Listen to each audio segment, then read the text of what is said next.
Olá, alunos, tudo bem? Eu sou a professora Vivian e nós vamos dar continuidade às nossas atividades não presenciais de Geografia com a nossa 12ª edição.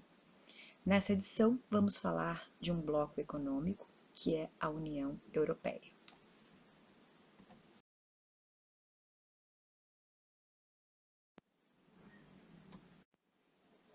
A União Europeia é um bloco econômico formado por 28 países e eles estão integrados economicamente com atuação conjunta em diversas ações políticas, como a livre circulação de mercadorias, de pessoas e de capitais. Como nós já vimos na aula anterior, a União Europeia é o bloco que está na etapa de maior integração.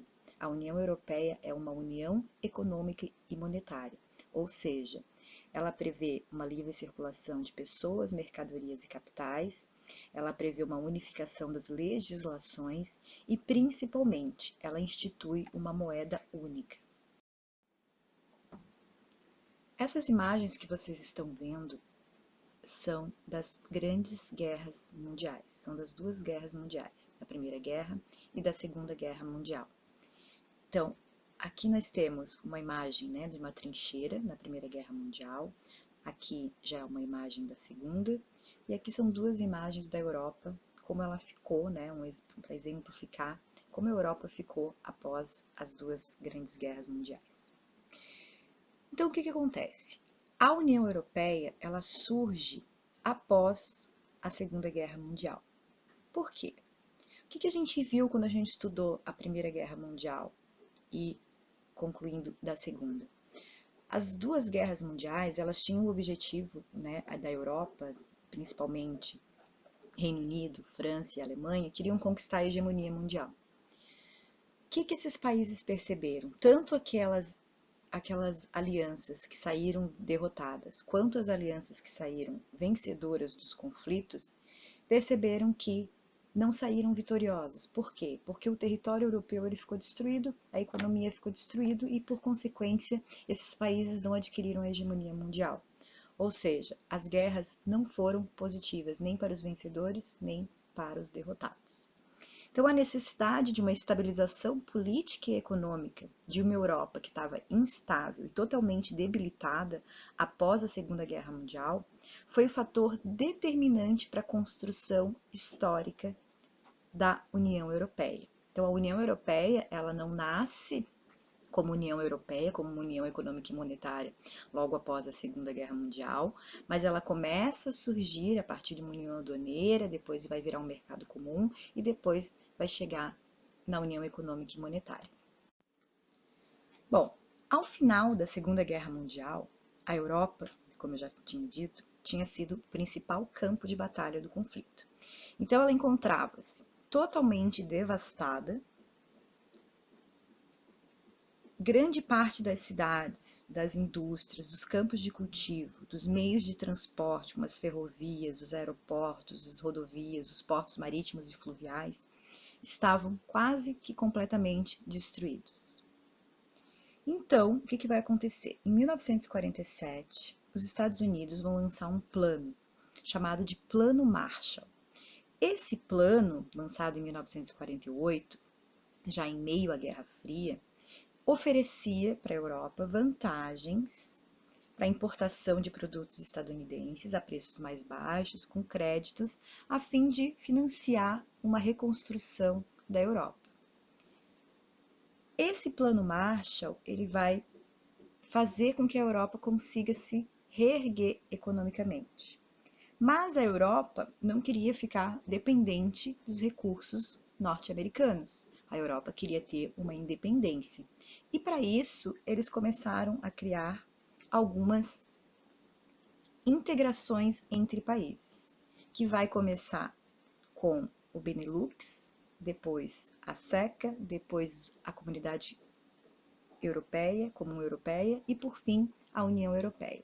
Então, a origem, né, da União Europeia tem a ver com a Primeira e com a Segunda Guerra Mundial. Por quê? Esses dois grandes conflitos, onde a Europa, onde as grandes potências industriais europeias, com destaque para a Alemanha, para a França e para o Reino Unido, que queriam conquistar a hegemonia mundial, viram que os conflitos, na verdade, só destruíram a economia, só destruíram a Europa e não propiciaram esse desenvolvimento e essa hegemonia. Então, eles vão acabar mudando um pouco de perfil, mudando um pouco essa ideia de conflitos bélicos para conquistar a hegemonia, e eles vão acabar indo por um caminho totalmente ao inverso, que é a integração entre as nações. Então, nações que eram rivais, como a França e a Alemanha, vão acabar se unindo nesses blocos e vão acabar dando origem à União Europeia, que nós vamos ver a seguir. Nos próximos slides, a gente vai analisar, então, essa evolução da União Europeia, né? Como que foi surgindo como foram surgindo as integrações até chegar na União Europeia. Então, vamos começar analisando. Então, a gente já viu que as guerras, né, foram negativas para a Europa, mesmo os países que saíram vencedores não conquistaram a hegemonia. Então, a partir do final da Segunda Guerra Mundial, em meio à Guerra Fria, os países da Europa começam a se integrar inicialmente economicamente, mas depois eles vão se integrar politicamente, socialmente e culturalmente. Então, a primeira forma de integração que vai surgir na Europa é o chamado Benelux. Aqui, ó, em 1948, Benelux, que é uma união aduaneira.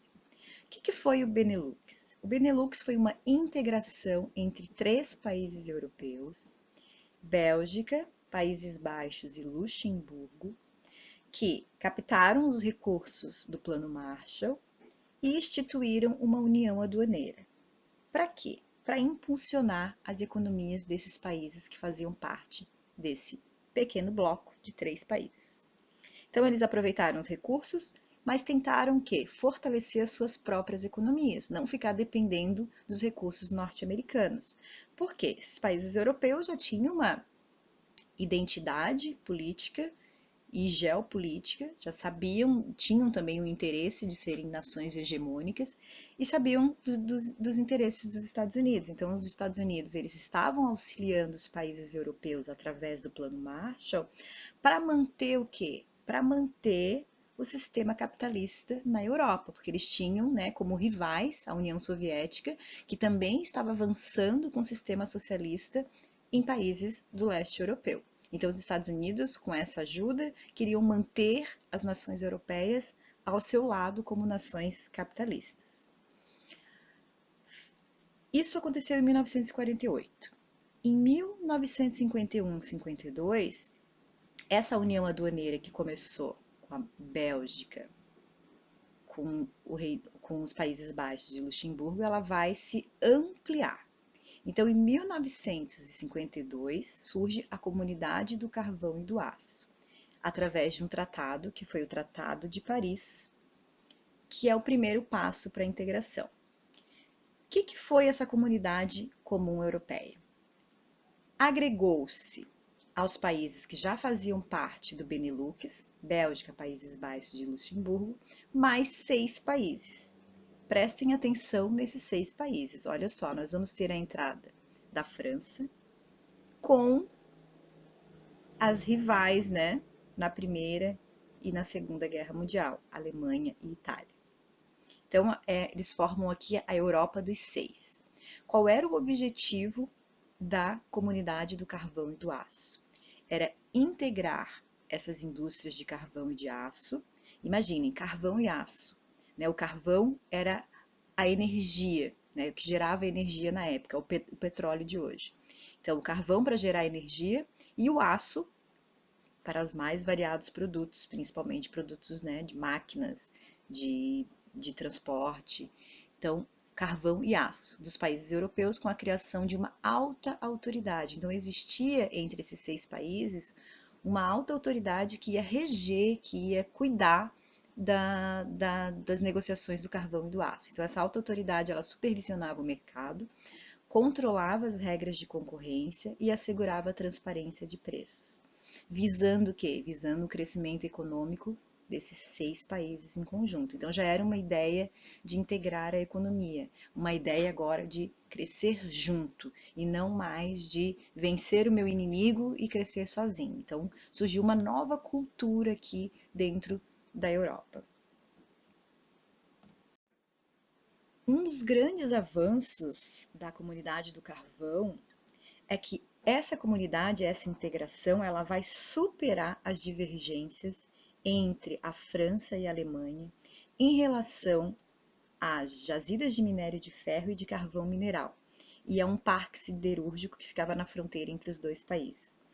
Então, a Alemanha e a França, que haviam, né, disputado essa região de Alsácia e da Lorena, né, durante o século XIX, durante o século XX, vão acabar com essa discórdia, vão acabar com essa disputa, vão se integrar, e essa harmonização dos interesses franceses e alemães vai possibilitar o sonho dessa Europa unificada. Então, a comunidade do carvão ela é um grande passo para a unificação da Europa, porque duas antigas rivais, França e Alemanha, acabam com as suas rivalidades, e isso vai propiciar uma grande integração na Europa. Pouco tempo depois, aqui já em 1957, vai surgir a Comunidade Econômica Europeia, através do tratado, que é o Tratado de Roma, e vai criar agora um mercado comum europeu. Lembram dos passos lá, das etapas dos blocos de integração, né? Zona de preferência tarifária, depois zona de livre comércio, depois uma união aduaneira, depois um mercado comum, por fim, as etapas mais integradas, que vai ser a União Econômica e Monetária, e depois a integração total, que nenhum bloco conseguiu atingir ainda. Então, o Tratado de Roma ele vai criar um mercado comum europeu. A experiência bem-sucedida da SECA, que levou os 6 países fundadores a assinarem em 1957 o Tratado de Roma, instituiu o mercado. Opa, travou isso aqui. Vai instituir, então, o Tratado de Roma, o mercado comum europeu. Quem é que vai fazer parte do mercado comum europeu? Os mesmos membros da SECA. Então, o que vai ser a Comunidade Econômica Europeia? Um avanço, né? O que antes, com o Tratado de Paris, era só uma união aduaneira, agora vai se transformar num mercado comum. Então, o objetivo da Comunidade Econômica Europeia era ampliar a integração que iniciou com a SECA, prevendo que uma livre circulação de mercadorias, de capitais, de serviço e de pessoas entre os membros. Então, a experiência que foi bem sucedida com a SECA, principalmente com a união ali de duas potências rivais, faz com que eles vejam possibilidade de integrar ainda mais, de não pensar apenas em mercadorias e passar a pensar agora em livre circulação de capitais, de serviço e de pessoas. Então já é um avanço, um passo à frente na integração e um caminho aberto agora para a criação da União Europeia e para a unificação e para a chamada de mais países para fazer parte desse bloco.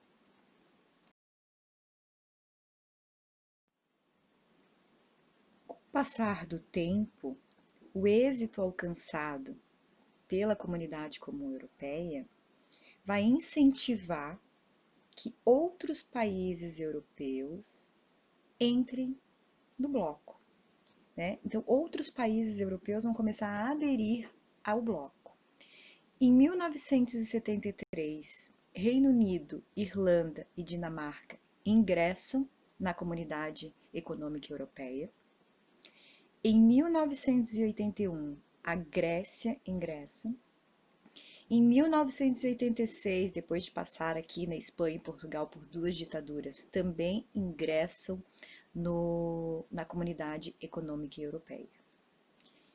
E nesse mesmo ano de 1986 é assinado o Ato Único Europeu, que vai definir as bases para uma integração política dos países do bloco. Então é o primeiro ato aqui que já começa a desenhar uma possível União Econômica e Monetária, que já é um desenho da União Europeia.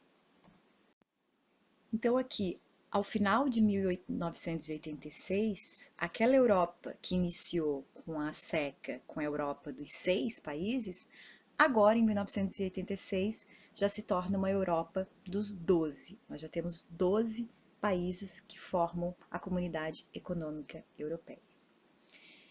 O que vai estar acontecendo aqui no final entre a década de 80 e a década de 90? O socialismo, né, a gente ainda está vivendo um período de Guerra Fria, mas o socialismo ele começa a entrar em crise. Então, todo o leste europeu ele começa a se desagregar, a se separar da União Soviética. E em dezembro de 1991, e o consequente encerramento da Guerra Fria e da ameaça soviética permitiram que ocorresse a reunificação da Alemanha em 1990. Então, a gente vai ter no final da década de 80 vários países que pertenciam à União Soviética se separando da União Soviética. A gente vai ter o fim da Guerra Fria, em 1990 a queda do Muro de Berlim e reunificação da Alemanha. O que acontece? Com a reunificação da Alemanha, né, quando a Alemanha ela acaba se tornando o país economicamente mais poderoso da Europa novamente. Isso vai criar um clima de tensão e de preocupação nos países europeus, porque eles estavam com medo de que voltassem aquelas antigas rivalidades, principalmente com a França. Para isso, como já existia, né, uma Europa dos 12, eles já definiram essas bases de integração e em 1992 vai surgir o Tratado de Maastricht e é esse tratado que vai dar origem à União Europeia. Qual era o objetivo desse tratado? Criar uma união econômica e monetária e, posteriormente, uma integração total europeia. A meta principal da União Europeia era adotar uma moeda única.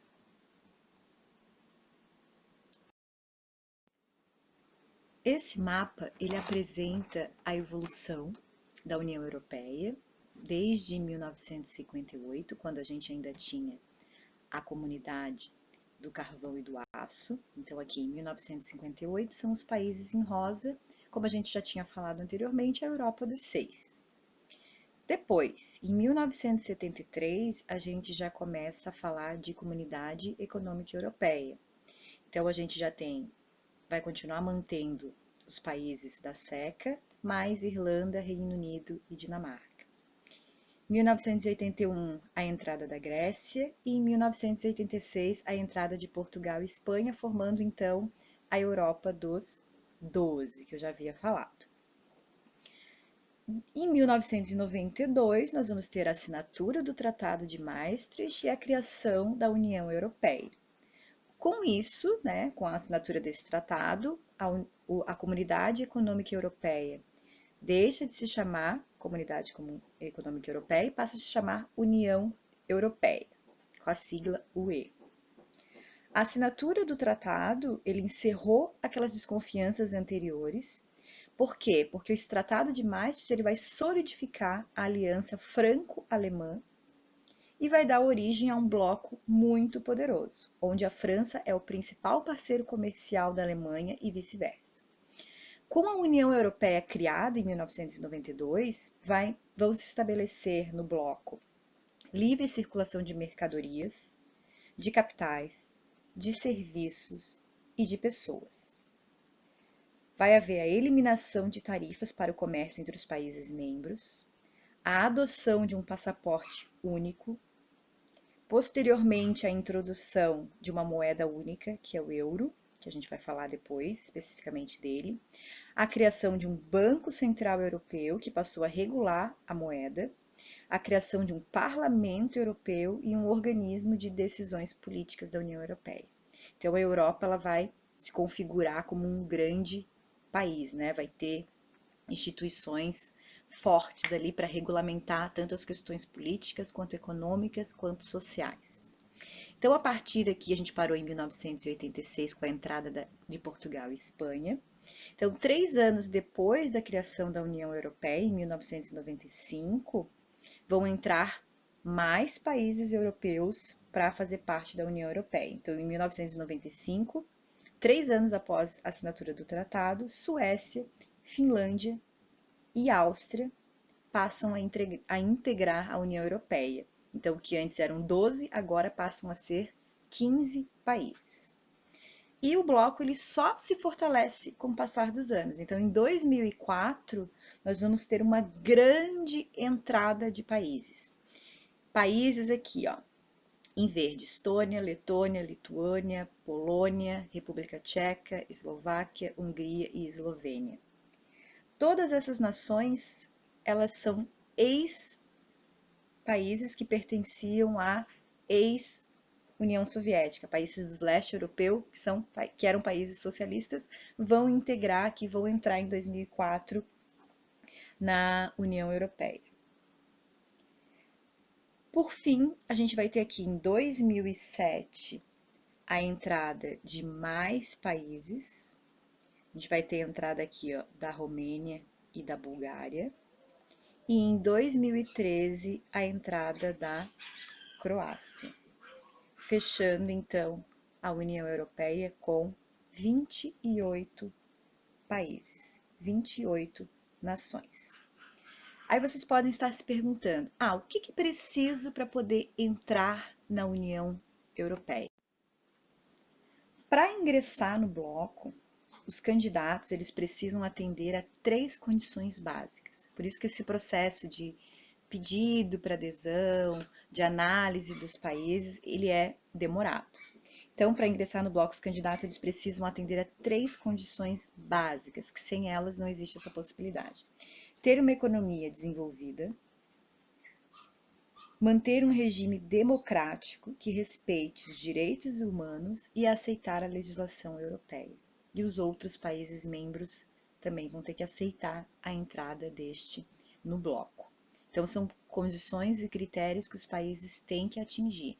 E essa questão de economia desenvolvida, então tem vários índices, vários critérios de déficit público, de investimento em educação, de políticas de bem-estar social, tudo isso tem que estar adequado para poder fazer parte desse bloco.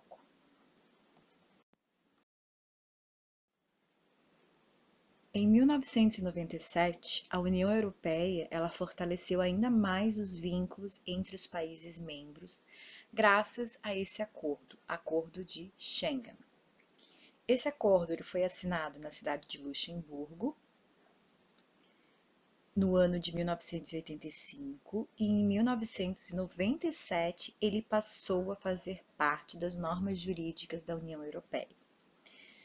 Bom, por esse acordo foi criado o espaço Schengen, que permitiu a livre circulação de pessoas, ou seja, cidadãos europeus ou não podem transitar livremente em seu espaço geográfico, sem a necessidade de pedir ou mostrar visto ou passaporte, ou qualquer outra autorização oficial do país, cada vez que entram ou saem de um dos países integrantes. Então, nesse espaço há uma fronteira externa única, onde são realizados os controles de acesso. Mas, uma vez dentro do espaço, todos podem circular livremente. Então, vamos dizer que eu saio do Brasil e vou para algum país que pertence ao espaço Schengen, né, dentro da União Europeia. Vamos dizer que eu saí do Brasil e cheguei em Portugal. Quando eu entrar em Portugal, eu vou ter que apresentar um passaporte, porque não é necessário visto. Então, eu apresento o meu passaporte quando eu entrar em Portugal, fazer todo aquele trâmite, né, de passar pela alfândega e tudo mais.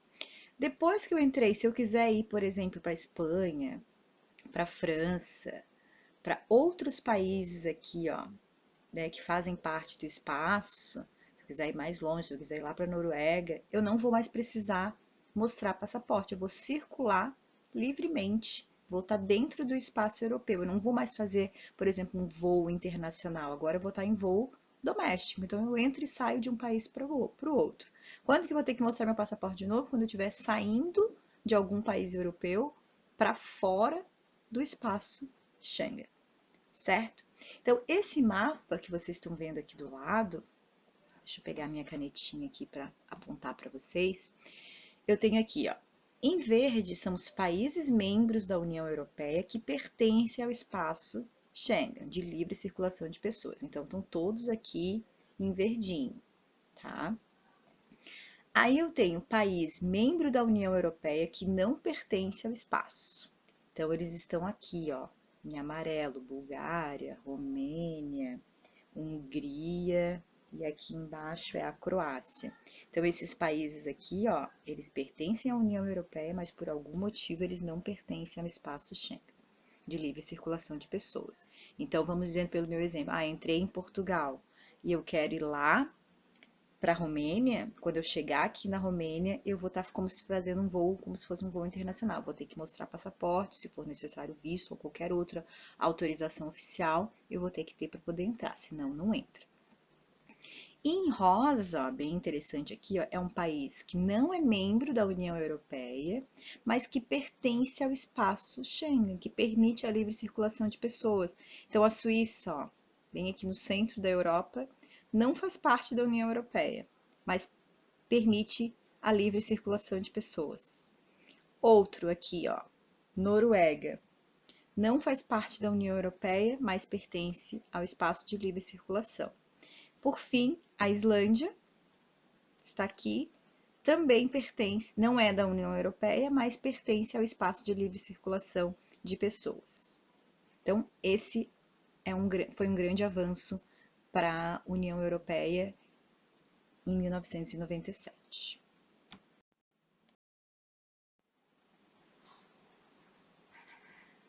Vamos falar agora sobre o euro, a moeda única da União Europeia. A criação de uma moeda única, de uma moeda comum entre os países europeus, ela é um assunto antigo, ela já remonta, né, à ideia de criação de um bloco econômico desde 1973, quando surgiu a Comunidade Comum Europeia. No entanto, em 1992, com a criação da União Europeia, é que que se criam os critérios para a adoção de uma futura moeda única. Em 1999, em janeiro, mais precisamente de 1999, foi criada e instituída oficialmente a moeda euro. Mas em 1999 ela ainda não era a moeda única, né? Os países mantiveram as suas moedas nacionais juntamente com o euro que começa a circular. Só em 2002 é que o euro foi instituído como a moeda única da União Europeia.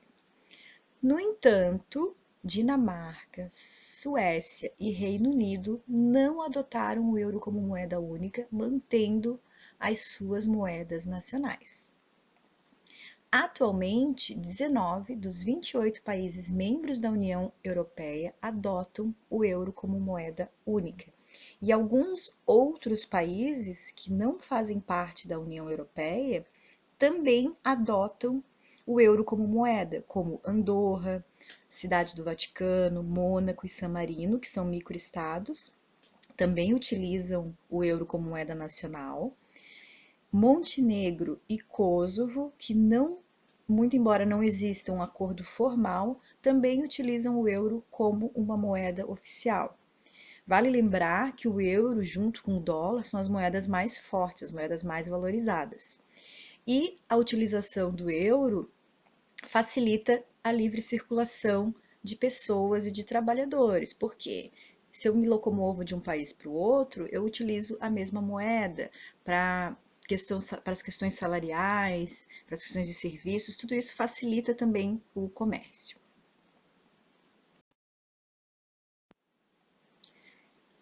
Esse mapa apresenta a zona do euro. Então, aqui nós conseguimos observar os países que são do bloco, aqueles que não são, e aqueles que têm o euro como moeda oficial e como moeda única. Então, aqui a gente tem, de novo, aqui as cores das entradas dos países, né? Então, 1957, lá com a criação da SECA, depois as adesões em 1973, 81, 86, aí aqui 95 já, com a criação da União Europeia, até 2013.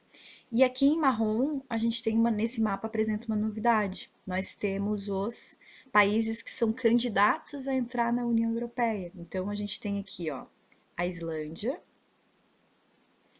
temos também Sérvia, Macedônia. Ó, o número 8 aqui, ó, como é um país muito pequenininho, tem um nomezinho aqui na legenda. Montenegro. E número 6, Albânia. E a Turquia, que também é um país candidato a entrar. Então, estão em processo de adesão. Essa Shura aqui, ó, em processo de saída da União Europeia desde 2016. Estamos falando do Reino Unido. O Reino Unido fez um referendo, fez um plebiscito, na verdade, e a maioria, por uma maioria apertada, né, decidiu sair do Reino Unido num processo chamado de Brexit, que a gente vai falar numa próxima videoaula. Mas lembrem disso, então o Reino Unido, desde 2016, está em processo de saída, e esse processo de saída está se estendendo mais do que deveria, era para já ter sido findado em 2019, e a data limite para essa saída é agora, dia 31 de dezembro de 2020. Tem muitas questões ainda envolvendo essa saída, mas, segundo o primeiro-ministro, né, eles vão sair agora, vão tentar fechar os últimos acordos para sair no final deste ano. Então, o que a gente tem aqui, ó? Com esse símbolozinho aqui, são os membros da zona do euro. Então, a gente tem, ó, vários países que fazem parte da União Europeia, mas que ainda não estão na zona do euro. Por exemplo, aqui, ó, esses países que eram socialistas, eles ainda continuam aqui, ó, fora da zona do euro. A Hungria, a Romênia, a Bulgária, esses países não adotaram o euro como moeda. Bom, o que nós vimos nessa aula? Nós conseguimos entender que a União Europeia é um bloco econômico com maior integração na atualidade, que esse bloco possui livre circulação de pessoas, de mercadorias, de capitais e de serviços. Além disso, ele é o único bloco que instituiu uma moeda única. E para isso, né, para existir essa moeda única, é preciso ter políticas econômicas comuns, ter um banco central. Então, esse é um panorama mais geral da União Europeia. Na nossa próxima videoaula, a gente vai analisar a crise na União Europeia, que se iniciou em 2008 para cá, e o marco da União Europeia, que foi em 2016, que é esse processo de saída do Reino Unido da União Europeia. Façam as atividades sobre essa videoaula. Fiquem bem e fiquem em casa.